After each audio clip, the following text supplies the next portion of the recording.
Bonsoir à toutes et à tous, c'est la dernière de la semaine. Je suis ravi de vous accueillir pour ce nouveau numéro d'Accès Direct, votre rendez-vous quotidien avec l'actualité et l'information en direct sur 8 Mont-Blanc. Nous sommes le vendredi 8 mars, journée internationale des droits des femmes. C'est parti pour 45 minutes de belles rencontres. Au programme ce soir, notre rubrique Un jour, une station revient. Et ce soir, nous parlerons de la vallée du Trian en Suisse.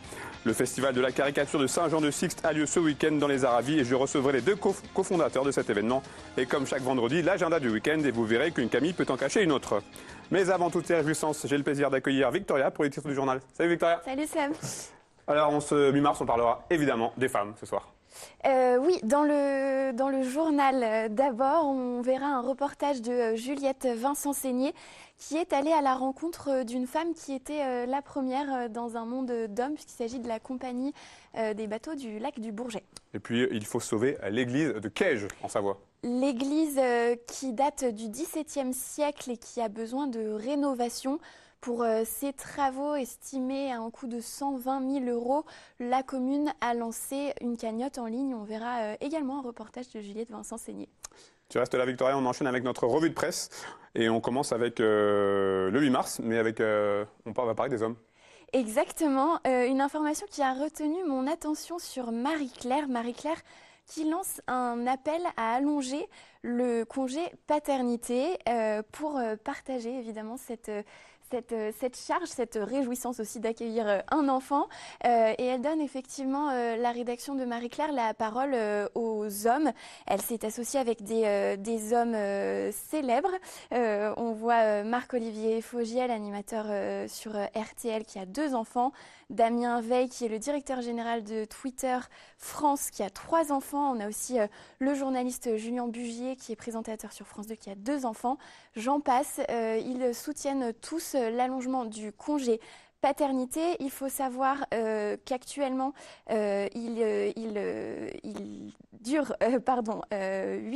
3 jours, et donc la rédaction voudrait évidemment qu'il soit allongé. 38% des Français le trouvent trop court. Chez les 18-24 ans, plus concernés encore par le sujet, le chiffre monte à 63%. Donc on espère que la rédaction pourra avoir un écho favorable. Et puis les suites de la mort d'un cygne sur le lac d'Annecy. Oui, c'est une nouvelle dont on n'a pas beaucoup parlé, je crois, sur 8 Mont-Blanc, mais vous l'avez sûrement entendu. C'était il y a plus d'une semaine. Un cygne a été abattu donc, sur le lac d'Annecy d'un plomb dans la tête. La commune nouvelle d'Annecy a annoncé qu'elle portait plainte. Il s'agit du 3e dépôt de plainte après ceux de 2 associations, Fais-moi signe d'un côté et puis la Ligue de protection des oiseaux. L'Office national de la chasse et de la faune sauvage de Haute-Savoie a ouvert une enquête. Et puis selon le code de l'environnement, le tireur pourrait être poursuivi pour destruction d'une espèce protégée, un délit qui est passible d'une peine pouvant aller jusqu'à 1 an de prison et 15 000 € d'amende. On attend donc les suites de cette enquête sur cet acte malveillant et assez cruel. Tu nous parles, Seb, d'une calèche électrique. Oui, on le sait, l'électrique est partout aujourd'hui en 2019, même dans des cas insolites. Du côté de Megève, en Haute-Savoie, les calèches font évidemment partie du patrimoine. Nombreux sont les touristes à venir visiter le village avec ce mode de transport. Et bien depuis quelques temps, une calèche électrique déambule dans les rues. Une originalité qui répond à une demande de la clientèle bien précise par rapport au bien-être des animaux. Le principe est simple, un capteur adapte la puissance du moteur en fonction de l'effort que l'on veut faire au cheval. Cette calèche connaît un vrai succès du côté de Megève. Elle pourrait prochainement être exportée vers l'Italie puisque la ville de Florence est intéressée par ce concept. Un tout autre sujet, des nouvelles du président algérien. Oui, Abdelaziz Bouteflika, le président algérien qui vient d'annoncer il y a quelques jours sa candidature pour un 5e mandat à la tête du pays. Il est à Genève depuis le 24 février pour y subir de nombreux examens. Âgé de 82 ans, le dirigeant politique est hospitalisé aux hôpitaux universitaires de Genève qui doivent faire face à de nombreux canulars téléphoniques depuis plusieurs jours. On sait que cette candidature est loin de faire l'unanimité en Algérie. Ces canulars pourraient certainement y avoir un lien. Le canular à la mode en ce moment, c'est quelqu'un qui appelle et qui dit « Bonjour, je voudrais signaler la présence d'un zombie au 8e étage de votre établissement. Merci de le garder chez vous. » Rappelons qu'Abdelaziz Bouteflika n'est plus apparu publiquement depuis maintenant 5 ans. Eh bien, oui, c'est une information assez importante. Seb, je voudrais juste rectifier ma revue de presse puisque je me suis perdue dans mes notes tout à l'heure sur le congé paternité. Exactement. La rédaction appelle à l'allongement de ce congé paternité qui est actuellement de 11 jours à plus 4 jours à la naissance. semaines. Et on a 3 jours effectivement de congé de naissance. Merci beaucoup Victoria, tu reviens tout à l'heure. Allez, on commence ce défilé d'invités avec mon premier invité pour la rubrique Un jour, une station.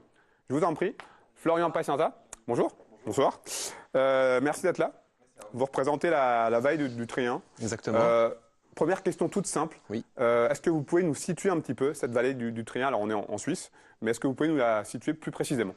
Alors c'est une situation, on est entre la Suisse et puis la France, hein. Donc on a 5 communes, la commune de Vernaya, la commune de Salvan-les-Marécottes, Finhaut-et-Mosson, Trien, Clos de la Forclaz et puis également Valorcine qui font partie de la même vallée. Quels sont les points forts de votre grand domaine skiable? On peut dire que c'est un grand domaine skiable? Non, on a 2 petits domaines skiables. Quels sont les points forts de ces domaines skiables? Alors, on a un domaine skiable qui est celui de Télémarécotte, donc 28 km de piste, hein, un domaine vraiment mais familial. Et puis, on a la possibilité de pouvoir y monter avec le train, puisque si vous achetez votre billet ou votre forfait pour la journée à Martigny ou, par exemple, du côté de Valorcine, vous pouvez naviguer avec le train et venir chez nous skier gratuitement. Le fait d'être comme ça, à cheval entre la France et la Suisse, c'est un atout pour vous aujourd'hui? Oui, alors pour nous, c'est clairement un vrai plus, puisqu'on a la possibilité d'avoir des clients qui viennent autant de Chamonix et de la vallée du Trien et également de la vallée du Rhône et puis de Lausanne. Donc c'est pour nous un vrai plus. Et puis avoir le train vraiment qui fait cette liaison entre Martigny et Saint-Gervais en passant par les Marécottes, par Valorcine et par Chamonix, c'est vraiment important pour nous. Oui. Les touristes ont pris cette habitude de prendre le train? Alors on les incite vraiment à le faire, puisqu'aujourd'hui on a quand même des problèmes avec nos parkings. On sait que les gens prennent la voiture, oui, aiment la voiture, aiment venir avec les enfants, avec le ski, avec les skis et puis en voiture. Donc on les invite vraiment maintenant à prendre le train et venir avec ce mode de transport qui nous semble économique et écologique également. Alors votre station porte-étendard, c'est Télémarécotte. Oui. Quelques mots sur cette station. Déjà, le nom est assez sympathique. Alors, c'est les Marécottes, donc pour nous, c'est la station phare au niveau de l'hiver. Donc, on invite les gens à venir skier chez nous, mais également à faire de la randonnée. On fait une grosse promotion autour du ski alpinisme, puisqu'on a mis en place, il y a maintenant 13 ans, un parcours de ski alpinisme sur 1000 mètres de dénivelé. Et puis, c'est un parcours qui est entièrement sécurisé.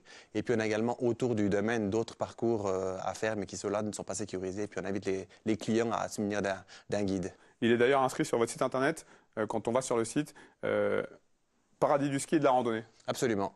Absolument. Vous revendiquez? Oui. Absolument. Oui, c'est vrai qu'on était un petit peu les pionniers. Et puis maintenant, on voit qu'en Suisse, on a un vrai plus et un vrai engouement pour le ski alpinisme. Et puis nous, on était quand même les premiers à le mettre en place. Donc on le revendique fièrement et avec beaucoup de panache. Un point précis sur les équipements. Alors au sein, surtout toute la vallée du Trien, est-ce que vous savez à peu près le nombre de pistes que ça représente? Non, alors donc il y a une série de pistes du côté de Valorcine, je le connais bien, mais un petit peu moins. Du côté des Marécottes, c'est une dizaine de pistes et puis 28 km. Donc c'est vraiment un petit domaine, mais un domaine familial. On a 4 remontées et puis on a un seul restaurant en haut et un seul restaurant en bas. Donc pour les parents, c'est facile de pouvoir laisser les enfants skier et de pouvoir donner rendez-vous aux gens au restaurant puisqu'il n'y en a qu'un. Voilà. Alors on est à la mi-mars. Quel bilan vous pouvez tirer de la saison jusqu'à aujourd'hui? Alors un bilan extrêmement positif. Ça fait maintenant depuis 2 ans qu'on s'est allié au Magic Pass. Donc on est 30 stations en Suisse à en faire partie. Et puis les gens peuvent acheter à un tarif vraiment canon, un tarif de 399 francs, donc 350 € environ, un abonnement pour venir skier dans 30 stations en Suisse. On a les stations de Crans-Montana, mais également d'autres petites stations, soit du côté des Préalpes fribourgeoises, soit en Valais. Et puis les gens peuvent naviguer entre les stations et ça nous amène un monde de plus, hein, bien sûr, plus de clientèle et puis des gens qu'on n'avait pas l'habitude de voir par le passé. Donc c'est vraiment un vrai plus. Et cette année, on tire vraiment un excellent bilan, autant du point de vue de l'enneigement qui est... J'allais y venir justement, l'enneigement, ça, il a répondu aux attentes?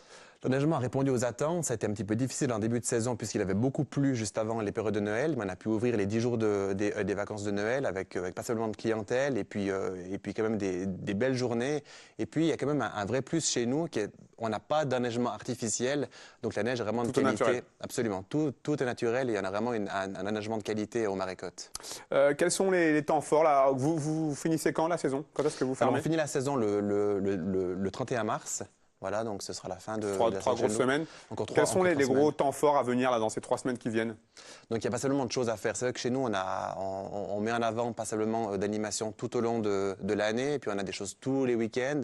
Par exemple, ce week-end, eh bien, on a Provins, donc, qui est un fournisseur de vin, et puis le journal local, le Nouvelliste, qui invite tous les abonnés à venir skier chez nous et à venir prendre l'apéritif, par exemple.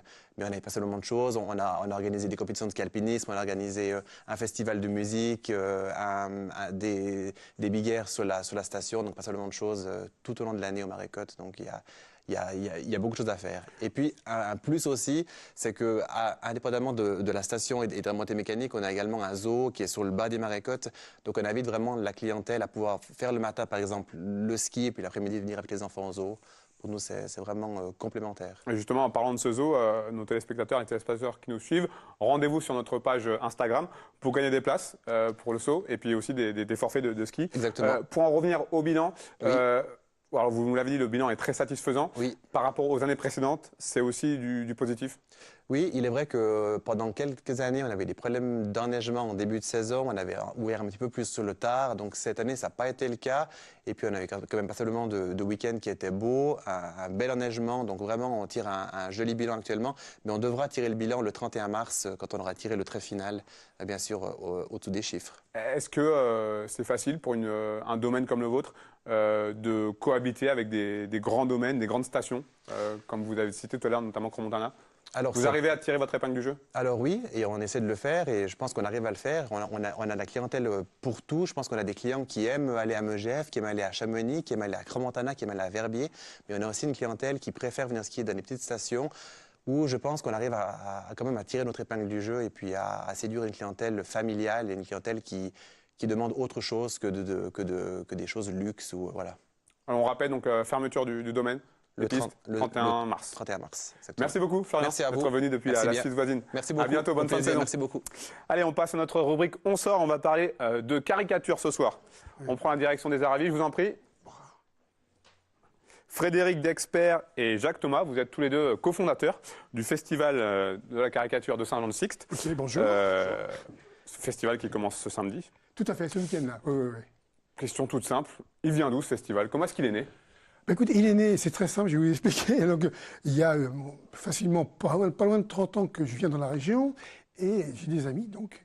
Et il y a une quinzaine d'années, j'ai proposé à mes amis, justement, donc Fred et puis Jean et Jocelyne Bréchet, qui ont été au départ, de faire un festival d'humour. Voilà. Ils m'ont dit pourquoi pas, ça serait vachement sympa et tout. J'ai dit, bah, écoutez, on se lance. Et là, ça fait 15 ans. Et je suis très heureux parce qu'un festival d'humour comme ça, qui perdure et qui a 15 ans, ça veut dire beaucoup de choses, si vous voulez. Alors donc, tous les dessinateurs, on est 10 maintenant dans ce festival. Ils sont 10 à c'est grâce à eux, c'est grâce aussi à toute l'équipe, depuis maintenant, depuis avant, voilà. Donc que ce festival existe en gros. Voilà. Frédéric, l'état d'esprit de ce festival, c'est quoi? L'état d'esprit, c'est avant tout de rigoler, de s'éclater pendant un week-end, dans la bonne ambiance, dans l'osmose. C'est pour ça que le festival s'appelle Osmose de la caricature. C'est un festival qui reste à petite échelle. On a 10 C'est important ça de rester à échelle humaine. Ouais. Oui. Faut pas que ça devienne non plus. On est monté à 12 dessinateurs au maximum il y a 2 ans. Là, on est repassé à 10 cette année. Et, ce qu'on souhaite, c'est justement que les dessinateurs puissent se voir entre eux, que les gens puissent discuter avec tout le monde. Et, parce qu'il y a des gros festivals qui existent en France où ils sont 200 dessinateurs représentés et ils n'ont pas le temps de se voir entre eux. Ouais. Nous, on essaie de rester à l'échelle du village et voilà. Il y a un contact humain. Vous vous attendiez à ce que le festival perdure autant dans le temps? On fait cette année, vous l'avez dit, la 15e édition. Moi, j'y croyais, lui, il y croyait pas trop. Un peu moins mais... C'est-à-dire que, forcément, par les exemples que j'ai depuis de nombreuses années, si vous voulez, il y a beaucoup de festivals qui se sont créés, qui durent 1, 2 ans, 3 ans, et malheureusement, au bout de 3 ans, boum, plaf. Là, quand on a dépassé 5 ans, je me suis dit, youpi, quoi, voilà. Hein, on s'est dit, youpi, pardon, tous. Voilà. Alors, une 15e édition donc, qui a lieu donc, ce week-end. Yes. Une édition So British. So British, voilà. Et ça tombe bien parce que c'est d'actualité avec le Brexit qui va bientôt nous tomber sur le nez, ou leur tomber sur le nez. Peut-être à nous aussi. Voilà, on accueille cette année donc Steve Bell. Qu'on a pu entendre dans le JT tout à fait. Hier. Donc Steve Bell, c'est le premier, on va dire, jusqu'à maintenant, on n'a eu que des dessinateurs français. Premier. Et c'est l'ouverture à l'international avec Steve Bell, donc, qui est dessinateur depuis 40 ans, Ça fait 30 ans que c'est le caricaturiste, enfin dessinateur de presse du Guardians. Donc, Ça vous place voilà. un artiste? Et c'est un homme à rencontrer. Il est imposant, il fait 1,90 m pour je ne sais pas combien de kilos. Là-bas, il y a en pounds, je crois, qui se pèse. Mais c'est un gros nounours et il est super sympa. Il faut venir le rencontrer. Et les 9 autres dessinateurs aussi, il faut venir les voir, quoi. Alors, par rapport à Steve Vai, il y a même une exposition qui a Oui, lieu. bien donc sûr, l'exposition qui date depuis le 10 février. Donc ça a duré toutes les vacances scolaires. Dans plusieurs sites? Dans plusieurs sites, tout à fait. Ouais. Cette année, La Clusaz, Le Grand Bornand, Thônes et Manigot se sont joints à Saint-Jean-de-Sixte et on a fait 5 sites d'exposition, donc avec chacun une période différente. Il y a un site où il a des dessins sur la Renaissance, des dessins un peu plus récents, des dessins de maintenant. Et donc, faut voir tous les sites, c'est sympa. Comment qualifier la caricature britannique? Comment qualifier la caricature? Est-ce qu'ils sont différents de ce qui se fait ici? Non, non. C'est non, l'humour non. britannique. C'est l'humour britannique, oui, c'est ce qu'on va dire, voilà. Mais bon, sinon, le talent, le dessin, on le retrouve partout en France, hein, chez nous aussi, hein, voilà. Donc, non, au contraire, non, je vois pas de différence, mais au contraire, hein. On est très content d'accueillir ce dessinateur que je ne connais pas, forcément, et qu'on va faire connaissance, voilà. Donc, non, c'est important, c'est bien, au contraire, j'ai amené, si ça ne vous dérange pas, Allez-y. un petit dessin que j'ai fait pour mes amis dessinateurs, quand ils vont arriver, voilà, j'ai fait ça, si on peut le montrer, voilà. Hein. Allez, les dessineux au boulot. Voilà. On reconnaît le président. Voilà, bon, voilà, c'est ça. Voilà. Ça va mettre de l'ambiance, voilà. Et il y a, voyez voir. Oui, bon, moi, Donnez-nous quelques noms là des auteurs donc, qui seront présents. Georges Million, Ouais. Sébastien Dieu, Philippe Hainaut, Johnny, il y a Frizou qui vient. C'est un nouveau celui-là, Frizou. Oui, Ouais. Frizou, il y a Philippe Moine. Ouais. En tout, sur le festival, ils sont 27 à être venus, donc j'en oublie de cette année. Il y a Pichon, il y a Gibaud, il y a Udi Marco qui nous a quittés, voilà, voilà, il y a plein de dessinateurs qui sont venus. Voilà. Est-ce que la caricature, elle a changé depuis Non, Charlie Hebdo? Absolument pas. Non. Pourquoi voulez-vous que ça change?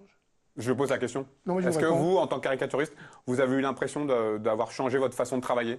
Pas du tout, pas du tout. Au contraire? Mais heureusement, imaginez, non, absolument pas. Non, on continue à faire notre travail, notre passion, hein, notre métier, voilà, absolument. Il n'y a aucun changement. Qu'est-ce qui vous plaît justement dans le fait de caricaturer, de bousculer un petit peu l'ordre établi avec vos Bousculer, dessins? c'est un grand mot. C'est simplement la caricature, ça veut dire ce que ça veut dire. Hein. C'est mettre en l'évidence, si vous voulez, certaines choses, hein, avec de l'humour. Pourquoi pas, voilà. Et j'estime que moi, il n'y a pas de changement à avoir. Au contraire, il faut continuer sur la voie qu'on s'est donnée. C'est très important. Ce festival de Saint-Jean-Sixte, il a acquis au fil des années une bonne petite notoriété. C'est une fierté, j'imagine, pour vous? Bien sûr, pas complètement. C'est une grande fierté pour nous. Puis je dis, le fait que ça existe depuis 15 ans, déjà, c'est énorme, quoi. Un petit festival dans une commune, comme une petite commune en pleine montagne, comme ça, c'est youpi, quoi. Bravo. Comment vous faites justement pour arriver à vous nous l'avez dit tout à l'heure, de bon nombre de festivals existent, au bout de 3-4 ans, c'est compliqué. Comment vous faites, vous, à Saint-Jean-Sixte, pour arriver à continuer à être là, à être présent? C'est une bonne question. Il y a un renouvellement? C'est une bonne question. C'est une excellente question. C'est un miracle permanent en fait?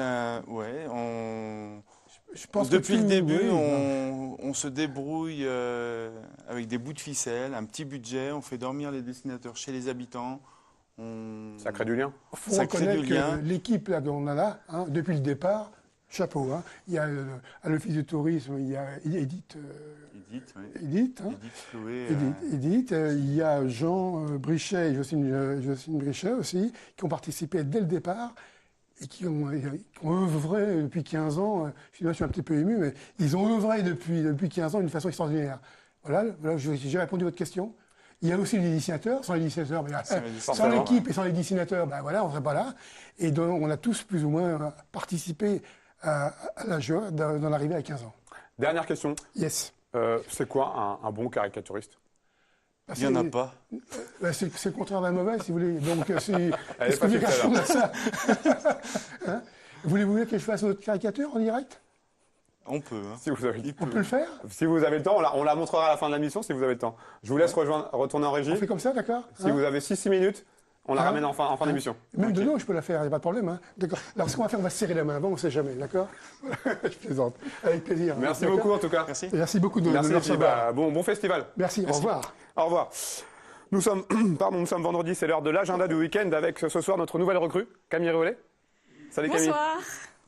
Alors, prête pour ta première télé? Oui, tout à fait prête. Alors, Hâte. tu as donc pris le relais de Camille Copin, qu'on salue, hein, l'instant de cette semaine. On commence avec un événement qui se passe en Suisse, un gros événement, le Salon de l'Auto.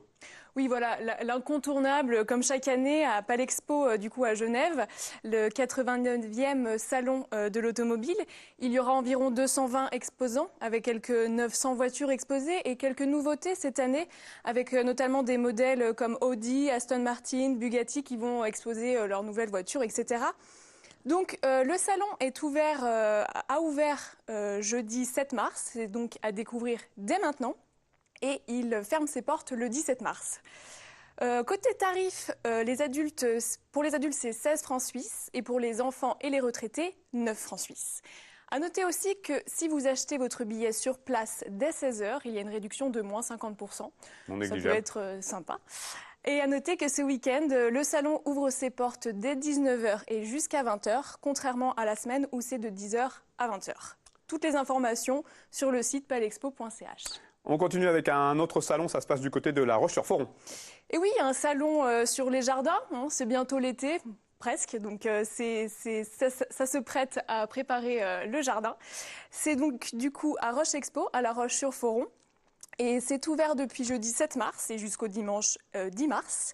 C'est ouvert de 10h à 19h et le tarif c'est 5 € pour les adultes et gratuit pour les enfants de moins de 12 ans. Donc il y aura énormément d'exposants avec des piscines, des spas à vendre, etc. Mais aussi de l'ameublement pour votre jardin, du mobilier de jardin, des pergolas, etc. Et j'ai noté 2 temps forts tout particulièrement pendant ces quelques journées, avec Dédé le jardinier qui nous présentera 2 ateliers très intéressants, jardiner sans pesticides, comment faire sans, et atelier de produits maison, programmé donc samedi et dimanche à 11h, 15h et 17h.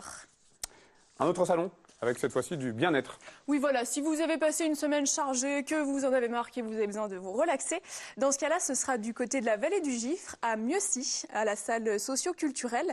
En fait, ce sont des professionnels du bien-être qui viennent parler de leur métier, de leur passion au travers d'activités très ludiques.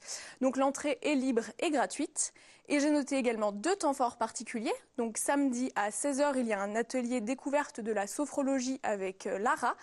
Et dimanche à 9h, un atelier découverte de yoga avec Lucas. Donc ça peut être sympa, voilà.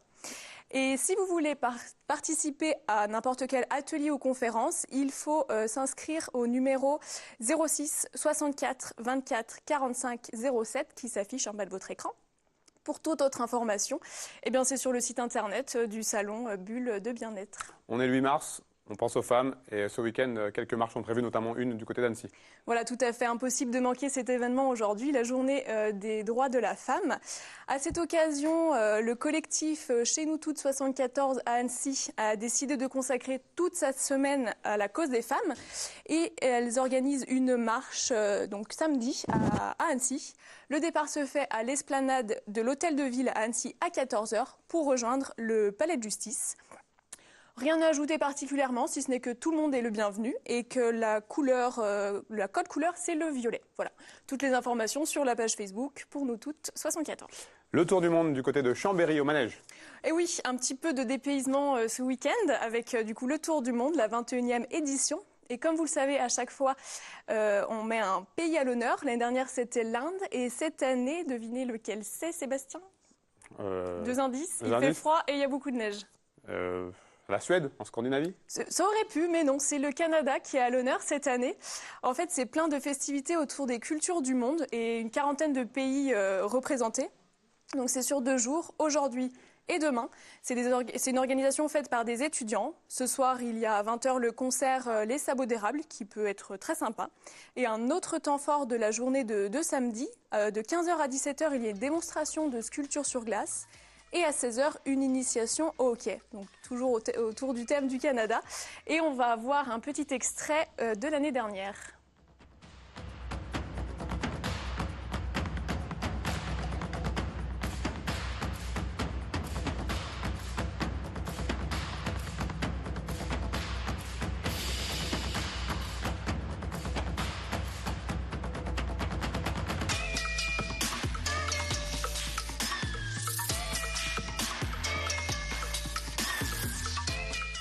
Pour toute autre information nécessaire, sur le site tourdumondechambéry.com.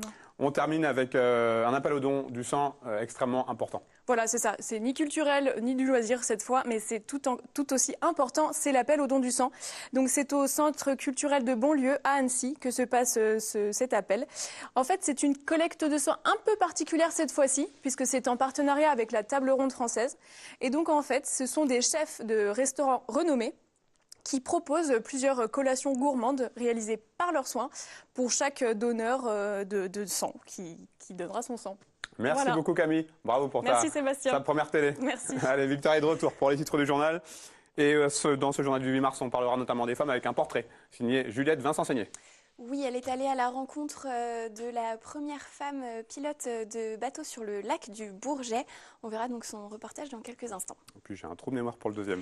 La rénovation de l'église de Quiège, un petit village du Beaufortin qui s'inquiète pour son église. Il doit la rénover et pour cela, il a lancé un appel aux dons, une cagnotte en ligne. Merci beaucoup Victoria, on se retrouve dans quelques minutes pour le journal de la rédaction. A tout de suite, ne zappez pas.